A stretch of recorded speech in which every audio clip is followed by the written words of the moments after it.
Сайхнуудаа би өргөс тэмхийн хураагаал эхнээс нь ингээд өргөс тэмхийн хураагаад идэж байна.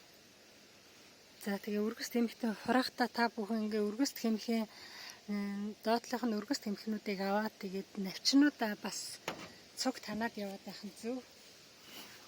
За одоо би доотлохыг ингээд өргөс тэмхээ авцсан байгаа адил нэм. За одоо энийг авъя. Ингээд аваад энэ бол одоо нөгөө энд нь өргөс тэмх байгаа болохоор энэ тэгтээ тоос өртөгээгүй хажуудлынх нь өргөс тэмх айгу том болохоор энэ өргөс тэмхний цэцэг нь ингээд шаралцсан байгаа үстэй. Тэгэхээр одоо энэ өргөс тэмх өгөхгүй гэсэн үг байхгүй. Тэгэхээр энийг авчир цөмөр. Энэ одоо өргөс тэмх өгөхгүй тийм учраас та бүхэн энийг тооссаа хүртээгээрэй. Энэ ч гэсэн одоо энэ шар ч гэсэн урахад хэцүү юм байна. Зүгээр ирж тоос хүртээгээгүй бол. За ингээд дороос нь хараа ингээд өргөс тэмхээ аваад би бол ингээд танах их туртай.